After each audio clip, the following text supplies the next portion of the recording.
Kia ora, welcome back. It's been a while. The last little video was extremely little. It's quite out of date by now, and I'm sorry for that. There have obviously, as you can see here, been some changes, some improvements, some progress has been made. Getting not the biggest update video, but I'm hopeful just to get a little something out so you guys can see I am still occasionally trucking on this. So we'll start with probably the biggest and most obvious addition is the station area. As you can see, I have the platform all built up now.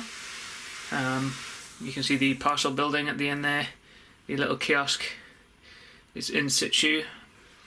I have started work on the canopies. They will be being painted. The station building hasn't been touched yet. One thing I didn't mention in the last update video was that the 142s are back and they work. Part of the problem was just my inexperience with Next 18 decoders, that you need to, or rather the light control is two different or separate functions.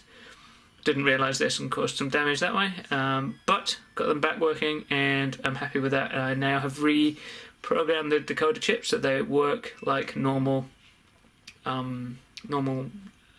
6-pin decoders, in that it's all on function 0 in the direction of the train that decides which way the lights go. I've also received the water tankers for the weed killing train. I've actually got 3 of these, but couldn't quite fit them all on, which is fine. But I've got 3 of them. I got them from Rails, seeing as the Hattons and Bachmann have come to end their agreement. So I had them on pre-order from Hattons. Obviously I couldn't get them anymore, so I've gone and bought these from Rails of Sheffield. Next to them you can see a series of CKs. Now I got these as a second hand, I think, from Hattons as well. Oops, excuse me. What's interesting, I guess, is that the warning flashes are the newer ones, the orange labels, and I think I need to revert these back to the old version, which is the white and red label, so I'll have to find some transfers to cover those up, and then obviously a ton of weathering will need to go into these. I also have, if you've been following me on Twitter, I also have some dogfish wagons that go with these, and they belong to the engineer's train, which is quite exciting. And then that's about it in terms of new rolling stock for now. I'll save some for the next video because they need chipping and stuff. Otherwise, not a lot has happened, I guess you could say. I mean, I'm pretty proud of my my platform. It does show up quite nicely next to the 31 and the 4 Mark 1 coaches. It's looking pretty good. It's good length. I still need to work out where the signal's going to go. I feel like it's going to go in between the signal box and the platform, so I'll need to pull the signal box forward. Part of my idea was that this would be like a disused bit of platform, and so I would have to I was thinking of putting some track in there, just the track, and take out the sleepers, to make it look like it's been kind of paved over or whatever. But with the signal and the signal box, it might not quite fit, so I might just have to rethink that. As far as the stuff behind it is concerned, I went to Europe, mostly the UK, on a bit of a train tour with my partner, and bought some stuff there, which I will show you soon. And so that's made me rethink this area. So what I ended up buying was a collection of London buses. So with the exception of this nearside one, which is the latest type of London bus, I was thinking of basically having kind of fete slash country fair thing going on, and the newest bus would be doing bus tours, and the other ones would just be on display, and it'd be like a wandering troupe of London buses for people's interest. And that would go in this area that you see in front of you. So what I'm thinking is, with the houses over there, we have the fueling station here, we have the country house here with a car park out the side, which might have a couple of the stalls in, and then a field basically, which then kind of comes over this area like just a normal farmer's field that's been kind of booked out for use in this, for the fete, so to speak, the country fair kind of thing going on, which I think will be a good bit of interest. Inspired a bit by Winter Wonderland. I'll have a separate video on my clips from there. Hopefully I've made some good footage of what is a absolutely superb location. I'm not going to get to see it very often living in New Zealand, so really pleased to have gotten to see that and spent about 7 hours there, I think. Yes, indeed, the missus was a little bit grumpy by the time we were done. She could have left there a couple of hours prior, but I just loved it. It was brilliant. Anyway, that's all I have to say for now. I'm going to keep trucking on soon. Having just got back a week ago, I'm a little bit overwhelmed and still a bit tired and a bit jet lagged. Got a lot of work to catch up on, trying to get back into the swing of it. But certainly the Winter Wonderland was inspirational in that regard, and so I might actually have a bit of mojo to get on with. So yeah, keep your eyes peeled. There'll be a bit more coming.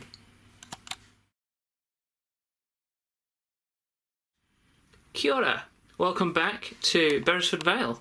Welcome to 2020. As you can see, modelling has happened.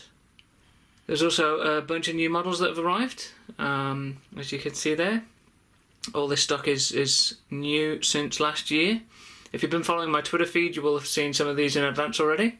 I make no apologies for that. I'm a little bit more active on Twitter with regular updates, just because they're a little bit smaller and easier to manage rather than making a whole video. But here I am to finally catch up with a bunch of stuff that's happened. I have something that Sonic Models brought out in conjunction with Revolution, and that's their VEA wagons. So as you can see, I've got these two here. I've got two more in the Railfit Red livery, and they are all the unique numbers. So well done, Sonic, for an excellent release there. There you go, see the other two. Very similar packaging to some of the more recent manufacturers, with the card slip and the window into it. They're really nicely done, really nicely detailed. The paintwork is lovely, really good detail, really nice picking out of bits and handles, and the printing and stuff is superb. So well worth it. Thanks. These aren't a new release, but they are new to me. I picked up a bunch of brake vans. I've got two BR Grey, I got another engineering yellow one. These will be weathered up more substantially. They've had a first run, but I'm thinking of doing a little bit more than that. They'll just go on the end of some of my rakes. There was a sale at, I think it was Kerno's, or was it Rails? I can't remember which, probably Kerno's, selling a bunch of these ARC POA wagons, and so I picked up 3 dirty and 2 clean. I will be weathering up the clean ones as well, I think. I just wanted something a little bit different to weather myself, just to keep the rake interestingly weathered. I've probably also got to do something about the interiors as well, because they are spotless on the inside. I'm not sure I'll be adding loads to them, but we'll see. Over the Christmas break, there was a few sales on for various wagons, such as this Dapol tool van, the CCT maintenance, the maintenance coach, I think that's a BSK, and the brake van at the end. That's a Toad style, Great Western style brake van, I understand.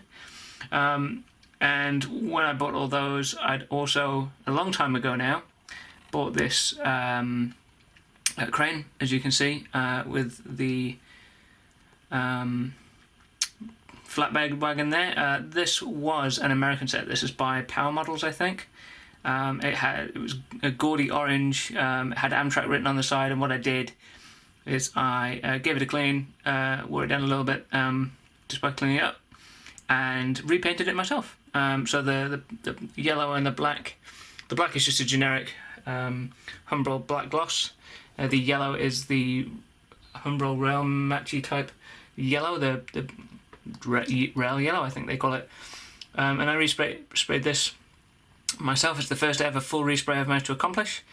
I'm really happy with how it turned out. It's been really nicely. It's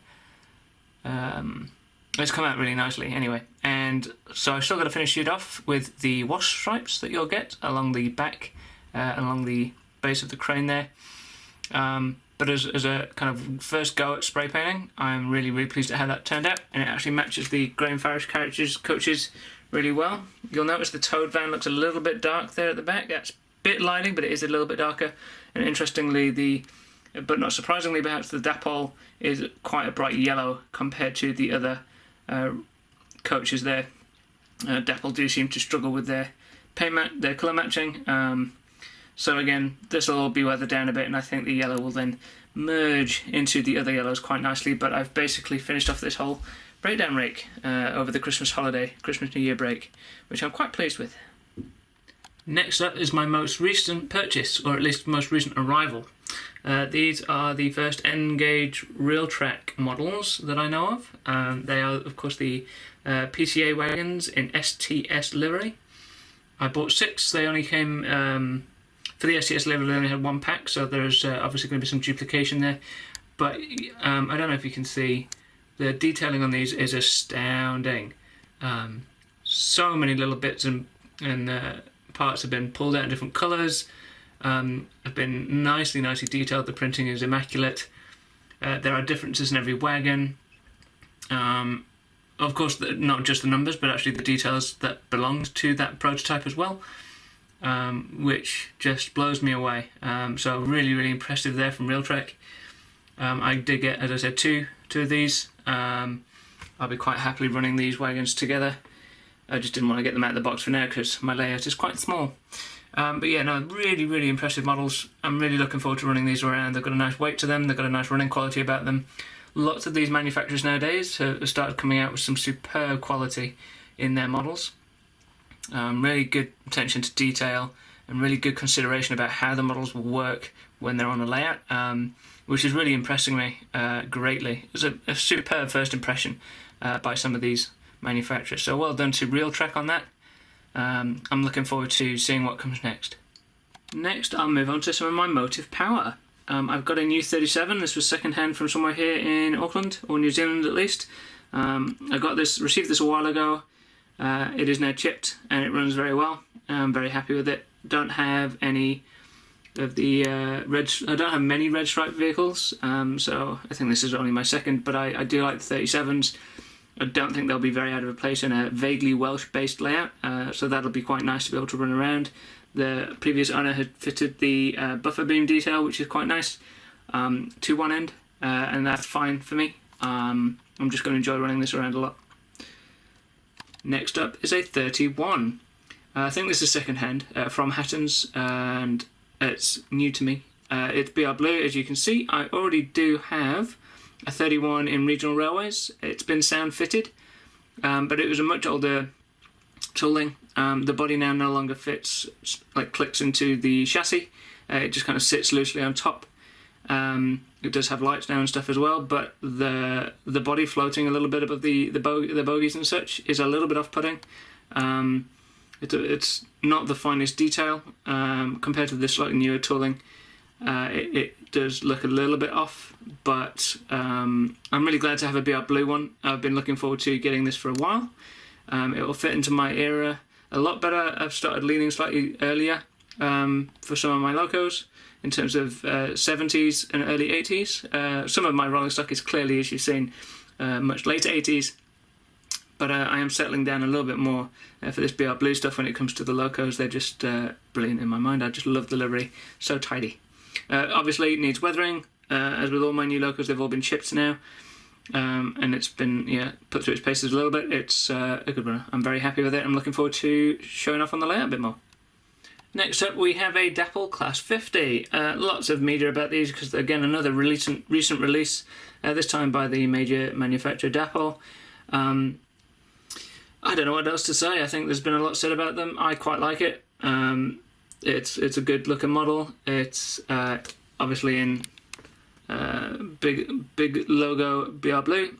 There's not a lot really I need to add to the existing talk about it.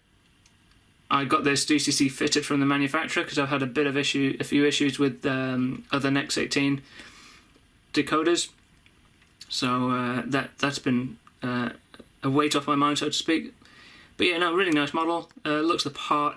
Not sure how often it will get to go down to Beresford Vale. Not particularly Southern Wales type loco, but I wanted it for a while when it was re-announced, so to speak. I'm very glad to have it, and it'll fit on my other layout for sure. And we'll see where else I can't squeeze it in now and then. And who knows, it might go on a rail tour now and then. Next up, we have a Class 87. Speaking of rail tours, this definitely won't make it down to Beresford Vale. The liner hasn't been electrified, so this would definitely need dragging. Again, it's just another re-release by Dapol. I have a couple of the other examples, and they're very nice engines. The chassis is good. The detailing is brilliant for me. And I enjoy the electrics. At some point, I do intend on making a layout that includes some overheads. So it'll appear at some point. But yeah, it was just announced, and I wanted to add it as it was in BR Blue. It suits my tastes. A word on rail tours. This will go to my heritage collection. This is 61660. It's a B17 and it's named Hull City. I've been looking forward to getting this loco as long as I've known about the footballer class. I knew they'd been modelled. I knew the Hull City was around somewhere. They've been a little bit difficult to get hold of. And this came up, I think, again on Hatton's as a second hand, and I bought it and chipped it, and it's a beautiful runner again. I've been really lucky with this. I've heard mixed reviews about the Dapol B17s. This probably won't get too much running around. But yeah, so a bit more information about this one particularly. The reason I chose the name is partly due to my late dad, I guess. He was a big fan of Hull City and kind of enamoured me to join him. He took me to a lot of games when I was a lad, and so I've grown up to support Hull as well. In the background there you've got a picture. This was found in some of my dad's belongings when we were sorting through them. This is a photograph of the self-same loco, and I can't remember what the date is on it, but it is passing a signal, and it's just a nice old photo of the loco that I have in model form now. So yeah, that is it for motive power and wagons, but the updates don't stop there, as you may have seen behind the picture. As you can see, the station area is looking a little bit more complete. You've probably seen the canopies before. I mean, these aren't exactly new models or anything, but I completed these recently. It may have been over the break since the last video, it's quite probable. What I did is I fitted most of the underframe and the gabling together and then spray painted it all white, and then fitted the roof with the roof lights there. And it's come out really nice. I actually quite like the effect of the painting. It wasn't a thick coat per se, so if you get close, and again it doesn't really show up on the camera perhaps, but the paint kind of looks a bit faded, it looks a bit older, which actually works really well for my era, it being kind of BR. I don't think they really looked after stations particularly well, certainly not out in the rural areas. Also at the end there you've got a station building. This is I think the Wayside Station building. I have mentioned this kit before in a previous video. I also completed that, obviously, as you can see. Again, painted the gabling a little bit white there, just to kind of help it mar in with the roof there on the right. I think it looks brilliant. It's not quite aligned, perhaps, and the gabling is a different frequency. The width of the angles is different. If I zoom in, you can possibly see that it changes. It's quite small on the platform roof canopy bit on the right, and it's a little bit bigger on the left, but that's fine. The building itself looks really, really good, and I'm happy. It took about 3 days or evenings of gluing bits together whilst watching TV, but it was a really nice kit. I've obviously got a little bit of tidying up to do. As you can see from this angle, there's a lot of white lines there, so I'll be tidying some of that up still, but otherwise I just put it in situ. Have put the newsstand, for example, where it would be. The parcel depot is clearly a brand new building, just squished onto the end there. The platform ramp came with the station building itself, but I might leave it there. I might move it down. I'm not entirely sure. I quite like how it lines up there with the steps just around the back of the newsagents there. So yeah, the station is coming together. I've actually done some modelling. Also, I've been thinking about a back scene. As you can see there, I've printed some pictures out and just to see how it would look in scale. I might just go for a kind of pale blue board to begin with, and just leave it there, and just as a way of masking the sidings, the fiddly art, so to speak, behind it. Still having ideas about what to do with the rest of the space. After I built those few models, the station area up, I kind of had again a bit of a hiatus. I seem to have used up a lot of my enthusiasm for the railway quite quickly, partially due to having to then sort out through some of my father's stuff, including finding the old photograph. So yeah, I've done some stuff, which is good. I've got some stuff here also, which is good. There will be more modelling doing. Like I said, I'll tidy up the station building. I'll probably do the ballasting next as the next big task. The brown paint has certainly helped mask how playset-ish it looked, but yeah, it definitely needs the ballast there just to complete the look and feel of the station area in the railway there, just to really tidy up some of the showing through cork and stuff. I think this will really tidy it up next and give me a bit more enthusiasm for where to continue modelling. I have glued the platform down now, and it does still fit with Mark III's should it need it, and my 08. So that's very, very good to know, I know. But yeah, so thanks for waiting so long. It's been a bit of a break, and it'll probably be a bit more of a break before I do any more modelling again. But I thought I'd catch you up as to where I've been and where I've got to. I'm still watching all of you on YouTube with bated breath most of the time. It's very inspirational to see you guys, and I'll look forward to updating you again sooner rather than later, hopefully. So bye for now. Hope you had a good break, and see you around. Bye.